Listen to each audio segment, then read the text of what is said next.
Assalamualaikum warahmatullahi wabarakatuh. Perkenalkan, nama saya Ida Gumelar Jayanti. Saya akan mempresentasikan tentang nasik dan mansuk dalam Al-Quran berupa pemahaman konsep dan juga contoh. Pengertian, apa itu nasik dan mansuk? Nasik adalah ayat yang menghapus atau menggantikan hukum yang terdapat dalam ayat sebelumnya.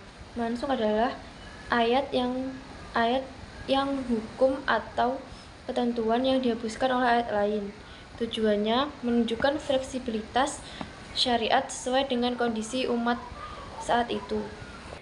Dasar hukum nasik mansuk, yaitu dalam Al-Quran. Apa saja ayat yang kami nasakkan atau kami jadikan manusia lupa, kami datangkan yang lebih baik daripada atau yang sebanding dengannya. Quran Surat Al-Baqarah ayat 106. Kemudian hadis Rasulullah SAW, penjelasan mengenai perubahan hukum berdasarkan wahyu. Kemudian syarat-syarat nasik dan mansuk. 1. Ayat mansuk adalah hukum syar'i. 2. Ayat nasik harus datang setelah ayat mansuk. 3. Tidak ada dalil lain yang meniadakan penghapusan hukum. Contoh nasik dan mansuk. Contoh yang pertama yaitu ayat mansuk. Jika ada di antara kamu yang wafat dan meninggalkan istri, hendaklah mereka menunggu selama 1 tahun. Quran Surat Al-Baqarah ayat 240.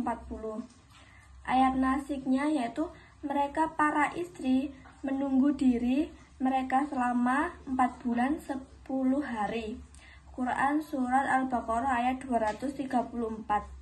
Contoh yang kedua yaitu ayat mansuknya perintah menghadap Baitul Maqdis. Nah, ayat nasiknya yaitu perintah menghadap Ka'bah. Quran Surat Al-Baqarah ayat 144. Jenis-jenis nasik dan mansuk. Yang pertama, nasik ayat dengan ayat. Contohnya yaitu penghapusan hukum dalam ayat dengan ayat lain. Yang kedua yaitu nasik ayat dengan sunnah, penjelasan atau penghapusan hukum dalam ayat oleh sunnah. Nah, yang ketiga yaitu nasik sunnah dengan ayat. Contohnya perubahan ketentuan sunnah melalui wahyu Al-Quran. Hikmah dari nasik dan mansuk. Yang pertama, menunjukkan kebijaksanaan Allah dalam syariat.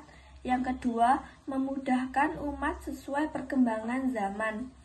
Yang ketiga yaitu membuktikan dinamisnya hukum Islam.